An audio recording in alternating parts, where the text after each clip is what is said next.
On the 11th of March 2022, Everything Everywhere All at Once was released, a comedy-adventure film created by Daniel Kwan and Schneider. The purpose of Everything Everywhere All at Once is to place nihilism in a positive light. It's not about the money, or the fame, or the entertainment. It's all about the river in Egypt. Denial is a river in Egypt! To summarize the movie, Evelyn, a mother and owner of a laundromat, learns of the multiverse and gains the ability to travel through it, eventually building up to where she has to fight the multiverse's greatest, most disturbing and horrendous enemy. Other people's opinions.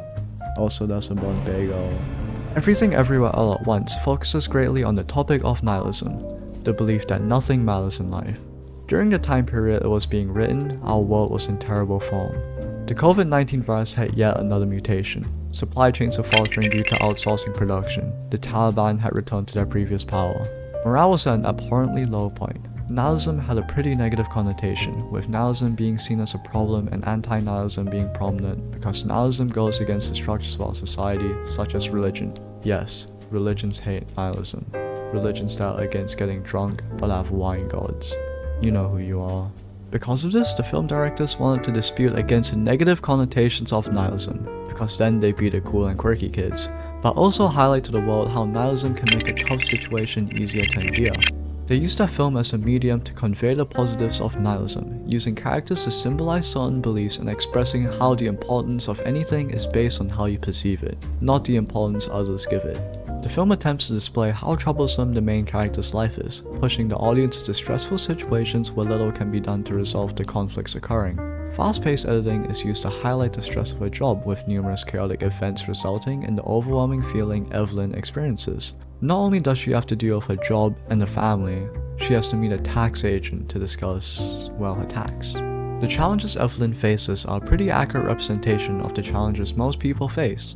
Your job, your family, tax. I mean, unless you don't have a job or family, this is a pretty accurate representation. Besides the issues she faces, her character is very relatable. The way she reacts to finding out about the multiverse is a pretty standard reaction. She isn't an all-powerful being that can understand or stop any challenges she faces. She lives a pretty unhappy life. This gives viewers so many ways to connect to Evelyn, making it easy for them to relate with her about her problems, as her flaws make her seem human and we forget she's just a pretty thought-out written character.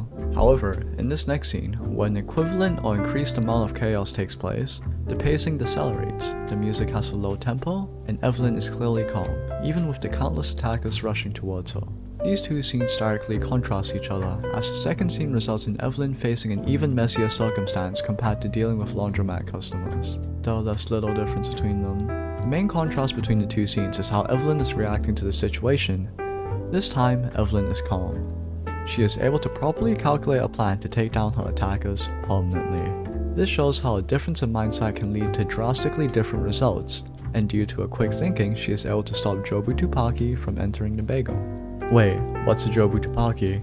When's the bagel? Jobu is the main antagonist in this film and she has experienced everything, literally. Like imagine anything and she's probably experienced it.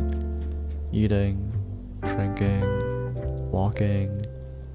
As she has experienced everything, she realizes the lack of meaning in life because when you achieve everything, there is nothing else to accomplish, which takes away the meaning of life. Her character is literally about the journey, but she has no journey because she's done everything except dying. So the only way to kill someone as powerful as herself is to create a bagel with everything on it. Yeah, even Vegemite. Jobu is the representation of the negative side of nihilism. She experienced the horrible reality of every world and understands that nothing matters. She is free to do whatever she desires, such as killing and ruining universes, because she's experienced the same thing so many times. She's grown numb to it. Every action she does is for her benefit, such as the creation of the everything bagel for her own use and whipping cops to death with dildos 10 times the average size. Evelyn, who also experiences everything through a mind fracture, gains a similar perspective on the world. She realizes that every year is the same and everyone just goes round and round in cycles. Like the washing machines. After being barraged of issues and she is at her lowest, until she realizes that it doesn't matter if there isn't any meaning in life. Going back through all those universes, she can finally open her eyes and see how much Wayman cares about her through his actions. How even though he hurts, he does his best to care for Evelyn. This is a tipping point that pushes Evelyn into the positive side of nihilism. that nothing matters. Yeah, but ironically enough, it doesn't matter that nothing matters. That what really matters is finding your own happiness in your own life. The film then portrays how much better positive nihilism is because it defeats negative nihilism and converts Joe Putapaki back into Joy, Evelyn's daughter. The once horrible, emotionless demon, now a kind, loving person that's able to enjoy the little things in life. Amazing story, amazing concept, and amazing ending.